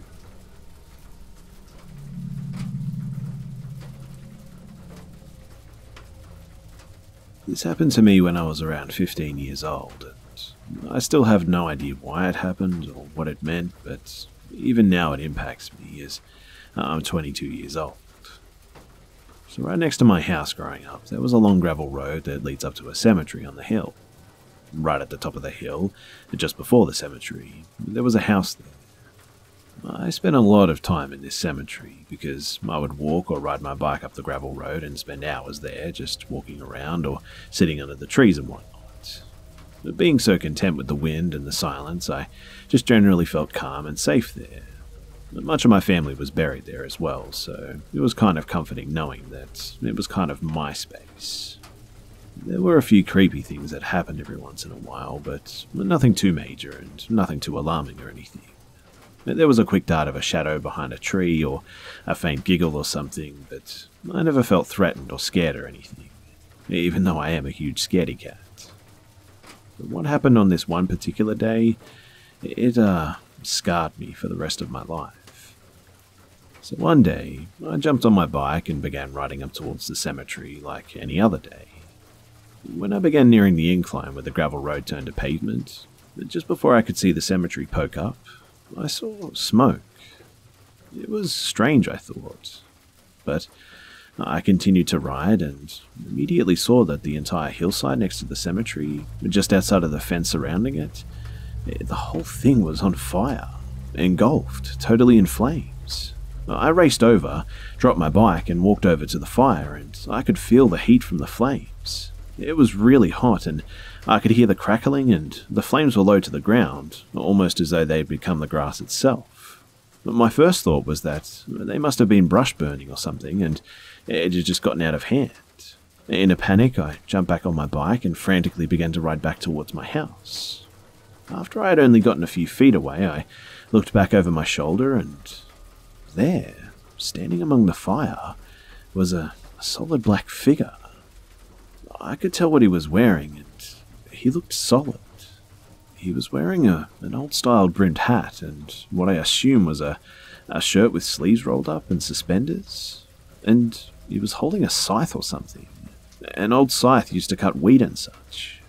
I could also see the heat from the flames, slightly distorting the figure in a heat haze. I felt like I couldn't breathe, and I just kept checking over my shoulder and then forward to make sure that I didn't crash my bike and possibly get caught by whatever this thing was.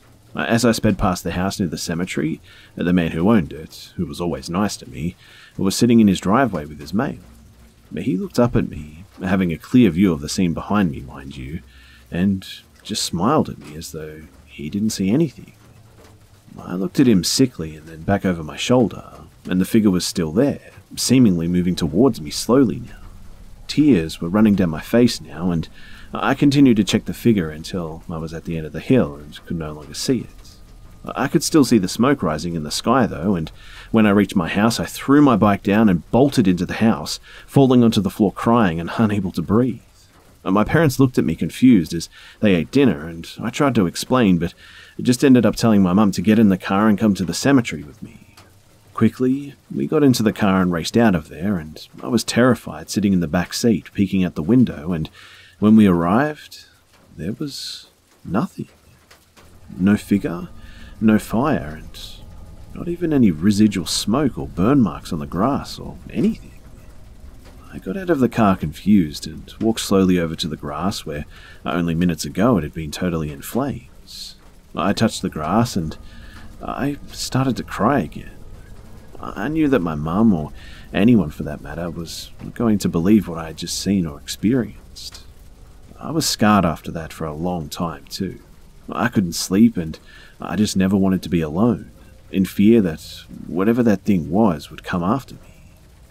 I still think about it from time to time, and I've never seen or experienced anything like that again.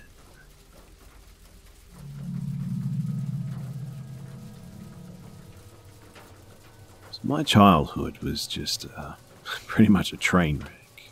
I had a lot of emotional and mental troubles, and looking back, I can see that my family, they had similar issues.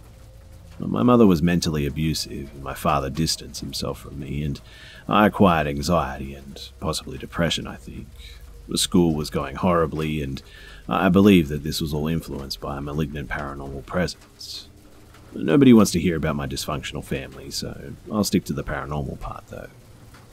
One thing that I should note, though, is that all of these things got better around the same time, the year I turned 15 and we moved locations. Nothing went back to normal, but my nightmares and panic attacks, they reduced in frequency, and my mother became less of a raging bitch, and my dad and I rebonded over our shared music interests, and other positive changes occurred after we moved. So, growing up in this house, I had terrible nightmares. The night terrors were the most common trigger of panic attacks too, and it made up, I would say, about 75% of them. I hated sleeping and would only get 3 or 4 hours per night, sometimes even less. I'll briefly summarize ones that featured returning themes, as they may have some relevance to all this. Keep in mind that I was 11 to 14 years old at the time. So, the first one, I was in some sort of strange limbo-esque place. Cookie-cutter kind of houses that just went on forever and all seemingly abandoned. The sky was black, yet everything was illuminated plainly, and I was with my cousin, and there was a hooded figure walking a few yards behind us. We paid no heed to it and came to a house that contained my family. Once inside, though, my cousin was just violently and spontaneously dismembered. There was obvious panic, and we all ran outside, where we were all paralyzed and dismembered one by this hooded figure, who had revealed himself to be a maggot-infested corpse. As I was dismembered, I woke in a panic, and I had some kind of aversion to going into my parents' room, so I just kind of waited it out. I exhausted myself at some point, and I just fell asleep again. The second nightmare that I had was my sister became pregnant, and both her and her child died during childbirth. My parents took the miscarriage and treated it as if it were alive, and they became so enthralled with the dead child that they no longer responded to outside stimuli, despite my best efforts. And even though they were clearly alive, their bodies began to decay and rot. Strangely too, they all had the same decayed look as the corpse man from the last dream. The third and final nightmare that I'll tell you guys about was I stood next to a pool with an unrecognized child next to me. He pointed towards the pool where a black-robed figure just lay face down motionless. It had been there for a while and exuded just this really foul stench. The child jumped into the pool and sank to the bottom, at which point I began to panic and I woke up. Anyway, you get the gist of it. There was lots of decaying corpses and black robes, and it was all just a returning theme. Now, on 2 separate occasions, I can recall shadowy figures appearing clearly in the real world. Once, as I awoke, a black figure just rushed unnaturally fast down the hall and into my room and behind my window curtain. I lay there unwilling or unable to move for what felt like forever, just hoping my parents would come to save me. Finally, I leapt from my bunk bed and down the hall to the kitchen where my mother sat eating breakfast. What was really weird, though, was that I didn't hear her in the time that I was laying in bed, nor had I seen her enter the kitchen. We went to my bedroom to confront the figure, but of course there was nothing there. On the second occasion, I awoke to a figure standing in my doorway, and it nonchalantly walked down the hall into the kitchen, and I actually followed it, only to find that when I turned the corner, it disappeared. Every family member at the time reported seeing things out of the corner of their eye, too. Just the stereotypical stuff.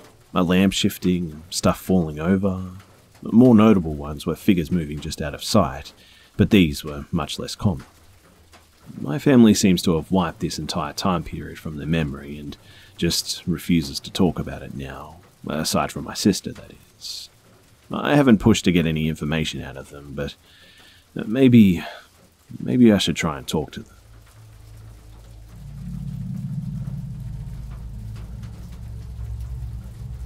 This incident occurred sometime in the fall of 2006. I grew up in a rural part of Ohio. My house had fairly dense woods located directly behind it, and as a child I had a passion for exploring, and I especially loved exploring those woods. It was my favorite place to be. Prior to the incident, I had wandered through those woods many times, always with my mother's permission. There was one tree in particular that I frequently enjoyed to climb, usually about to the halfway mark so that I could perch myself on one of the heavier branches and just relax as I listened to the peaceful sounds of nature. Climbing that tree for the first time was quite an accomplishment too. From that position, I could partially see the back of my house. So on that day, after a fair amount of exploring, I carefully scaled my favorite tree and I seated myself on a sturdy branch and took in the view. Naturally, being late in October, the sun inevitably began to set within a few minutes. I always felt a little saddened to see the darkness approaching. The woods were like my own little sanctuary, and I could entertain myself out there for just hours, and when the darkness began to fall, my mother would stand at the edge of the woods and call my name until I obediently returned home, so not to be stranded out there after dark. After watching the sunset until I could no longer see it, I began my descent down the tree. I was nearly at the bottom when I heard my mother's familiar voice calling my name. I thought nothing of it at first, as this routine had occurred plenty of times before. But then, I realized something strange as my feet touched the ground. My mother's voice was coming from behind me, deeper in the woods, rather than towards the entrance where she always stood when she called me home. But my mum had never entered those woods before, at least not with me, and I was eager to find her and show her all my favorite spots before it grew too dark. And that's when I realized that something was just off. I mean, how could she have gone into the woods ahead of me? Certainly I wouldn't have missed her, but as I said, she never entered those woods too. She continued calling my name though, but there was something strange about it too. She sounded absolutely frantic, almost angry, and fearing that I was in trouble for reasons currently unknown, I froze in place. As her voice drew closer, I squinted my eyes to see if I could locate her and determine exactly how angry or upset she appeared to be, but I didn't see anyone or anything unusual. Suddenly, I heard her voice calling my name from the direction of my house, sounding much calmer this time. And seconds later, from somewhere within the woods yet again. It wasn't an echo too, and I wasn't imagining things. I was literally hearing her beckoning me from the edge of our backyard, as well as ahead of me. My legs just suddenly turned to jelly, and I couldn't quite comprehend what was going on. The voice that I originally believed to be her screamed from just ahead, "Come here, right now." And I realized that whoever or whatever was mimicking my mother was drawing closer now. I didn't question which voice was actually my mother's, as there was something about the way it sounded that really unnerved me. Terrified of what I would see if I stood there much longer, I just turned around and ran towards the exit of the woods as quickly as my legs could possibly carry me. It was honestly amazing that I didn't trip over anything in my haste. Even though my house wasn't very far away from where I'd been standing, those woods had never seemed larger to me than they did in that moment. From behind me, my mother's voice continued to call my name, now sounding really desperate too. Panic set in as my actual mother finally came into view, waiting patiently as she usually did until I returned home. In my frightened state, I absolutely refused to look back. And as soon as I was out of those woods and in the backyard next to my mother, the other voice was just suddenly gone.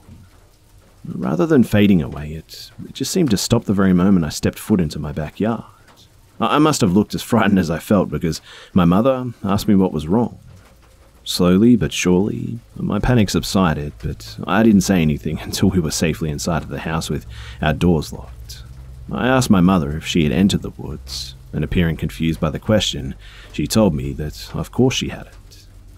With that confirmation, I hesitantly asked her if she had heard anyone else calling my name and yelling, and the answer to that question was also no. Although I was still very much shaken up, I managed to explain everything that happened as clearly and rationally as possible. My mother was surprisingly nonchalant about the whole situation, explaining that I must have imagined it, that I was spending too much time out there by myself. The incident in those woods has just stayed with me to this day. I can still hear the voice as clear as a bell, and whoever or whatever it was calling my name sounded exactly like my mother, but I just knew somehow that it wasn't her. Not only was she waiting for me outside, but the voice also sounded strange in a way that I still can't fully explain. I didn't go back into those woods until I was 17 years old, and even then I never hung out there for very long. I've carefully gone over every possible explanation, but none of them seem entirely plausible. It certainly wasn't my mother playing a prank too. There was just no way that she could have pulled that off. Not to mention the fact that she's never been one to play pranks. I also highly doubt that it was anyone else because, as I stated before, we lived in a really rural area. The closest neighbour was at least a mile away, and I wasn't personally acquainted with many of them. So how could they have known my name and where to find me? We've since moved out of that house, but my mother and I occasionally discuss the incident. She still claims that she never heard or saw anything unusual out there, and I know it probably shouldn't, but what happened in those woods, it continues to bother me. I spent many hours there prior to that day and never had anything out of the ordinary occur. The best explanation I have at this point is probably a doppelganger or possibly a demon, but I'm really unsure. If anyone has a possible explanation as to what might have happened, I'd love to hear it. Anyway, thanks for listening.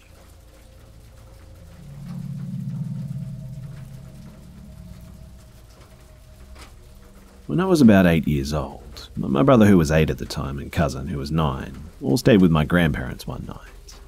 My cousin lives at the other end of the country, and we didn't see him very often, and has some kind of social difficulties. He's awkward, and it's never been diagnosed, and was very needy compared to me and my brother. We were all staying in my grandmother's spare room, which had 2 twin beds, which my bro and cousin slept in at one end of the rectangular-shaped room, and I was on the air mattress at the other end of the bedroom, which was directly opposite the bedroom door. My cousin got up whining that he was scared of the dark, and my grandma came upstairs and told him to go back to bed. She left the landing light on and the door half open, and we went back to bed. I remember being able to hear the TV downstairs, and my cousin was restless. I was awake, but I just tried to sleep. Not long later, and I remember because I was still awake, although starting to drop off, I saw through the very dimly lit bedroom what I can only describe as a goblin or a dwarf of about 2 foot in height, smack the end of my cousin's bed, and I saw the silhouette of it run out of the room. It didn't move the door, it just sort of maneuvered through the opening. I remember hearing its footsteps as it ran out, and I absolutely froze, and I just laid there, uncertain of what I saw for a minute. My heart was racing and my feet and palms were sweating, but I just froze. Seconds later, to my horror, my cousin got up and put on the light, walked downstairs to see my grandma, complaining that something had banged on his bed. The whole time, I just laid on the air mattress, not wanting to believe what I just saw, and my cousin whining just confirmed it. My grandma came up and told him to stop being silly and to just go to sleep, and I didn't say a word, but I know what I saw. 20 years later, and I can still remember the whole thing. My brother was fast asleep throughout, and my grandma still lives in that house now, and I had some night terrors in that house when I was little, but other than that, I don't find anything particularly supernatural about it. I've never experienced anything like it before or since then. I spoke about it with a friend years later, and they said maybe it was a house demon or something. I just really don't know.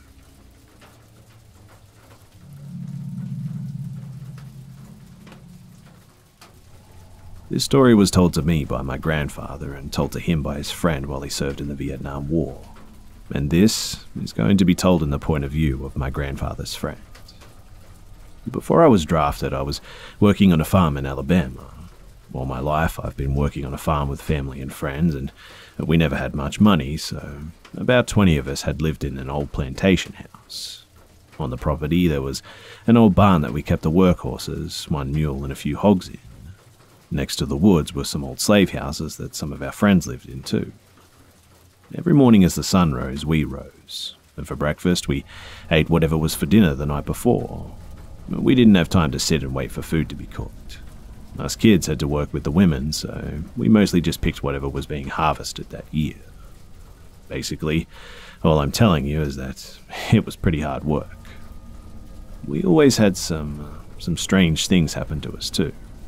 We were pretty much in the middle of nowhere, and the only time that we saw new faces were when we went to town in our wagon to sell our vegetables. We couldn't just call 911 because, well, we didn't have a single telephone. We didn't even have lights, we just used candles and lanterns. And I mean, the little bit of money that we did have, it wouldn't have paid for the electricity anyway. So one winter night, we were all settled down after a day of harvesting hay. The men were sitting around the fireplace smoking pipes, chewing tobacco, and just talking.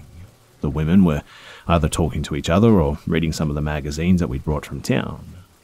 Me and the other children were laying in our beds, just whispering to each other, playing little games while trying not to be heard by the adults downstairs. At about this time of night, one of the men had walked outside to the outhouse, which was behind the main house, next to the forest, and as he was reaching it, he heard an owl hooting from the trees. He didn't think that was weird. I mean, owls were pretty common, but the thing that made him stop walking was how the owl hoot changed to a coyote howl. And after that, it became a donkey braying, and after that, it was a high-pitched whistle.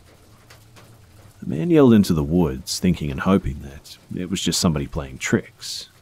He walked back to the main house and peed outside the porch, even though the women told him not to in the past, because he didn't care what they said at this point. He just didn't feel right about using that outhouse at that moment. About a half hour later, the dog started barking too. The men just shrugged it off, thinking that it was just barking at a deer or something. But the barking got worse and almost sounded like the dog was barking at an intruder. And then, just as suddenly as the dog started barking, it just stopped. The men knew something was up at this point, and the women knew too, so a few of the men went outside to check on the dog.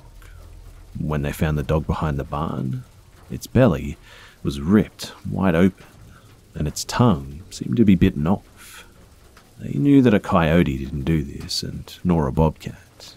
One of the men picked up the corpse of the dog, and they all walked back to the main house to get a rifle and bury the dog. As they were burying the dog, the horses inside the barn started raising hell.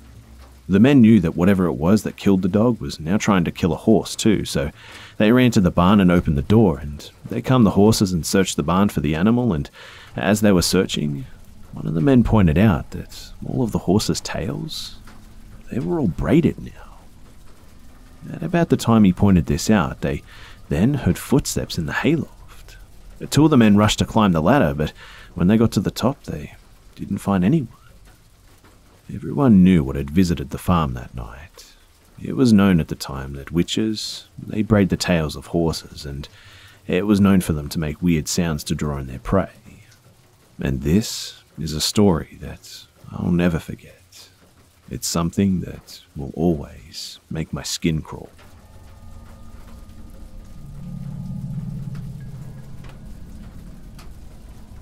So first off, this story is about my friend, her mum, and her little sister. I'll call my friend Gina and her mum Joanne and her little sister Jewel, as to not use their real names. So Gina told me that when she was in middle school, Jewel would always talk to herself and play by herself and whatnot. But when she talked, it was like she was talking to someone else. One day, Gina asked her who she was talking to, and Jewel replied, "The Yellow Man." Gina asked some questions, and their conversation turned pretty dark pretty quickly. All of a sudden, Jewel looked sad and scared and told Gina that the Yellow Man said that he doesn't like her.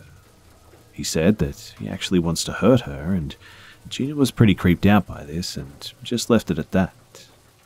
But Gina said that some weird things started to happen around the house. Things would just drop when they had no reason to. The cupboards would be opened when no one opened them and stuff like that. Joanne told her that she had had this bad feeling recently in her gut too. She didn't know what it was about though. I should also mention that Gina and Jewel, they never mentioned the Yellow Man to Joanne, but Jewel kept talking to the Yellow Man and she would say stuff to Gina like, "The Yellow Man doesn't like when you do that, and you took the Yellow Man's spot." Jewel didn't seem to like him though, and more like she was being forced to be with him kind of thing.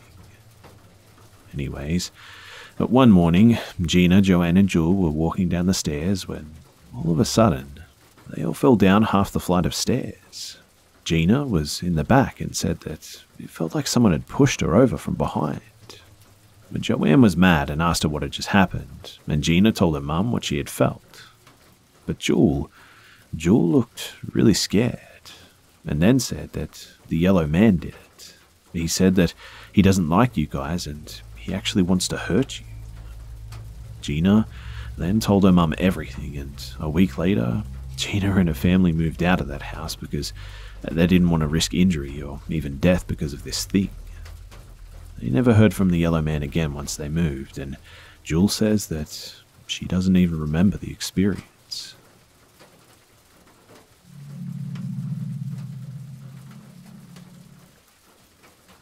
So I was on vacation in Dominican with some friends a few years back, and I had just a terrifying experience that's burned into my brain now. Everyone was drinking that night, but I decided not to because, well, I was still hungover from the day before. I'm weak, I know. 3 of us shared a room, and I had the bed closet to the window, and the other 2 were in the one beside me. It was about 2 to 3 a.m., and everyone was asleep, but I woke up and I saw a tall, dark figure in the corner of the room. I was freaked out, but chalked it up to my mind just playing tricks on me. So I closed my eyes and told myself to just go back to sleep, and then I felt a sudden urge to open my eyes, and what I saw was just terrifying. Beside my bed was a woman with a battered face, cuts all over it, and a dead look in her eyes. I was frozen, and all I could do was cover my head with blankets and close my eyes until morning. The next morning, my friend told me that in the middle of the night, she had seen a figure in the corner of the room just move over to beside my bed and just stare at me. She thought it must have been a dream until I freaked out and I told her what happened to me. To this day, I'm still freaked out by it. I'm not sure if it was a ghost or if someone was actually in the house, but I can't explain it. I was completely sober and for sure was not doing any drugs or anything. For reference too, the face that I saw was very similar to that fake Ebola zombie if you Google that pic. I wish that there was an explanation, but I just can't come up with one. Thoughts?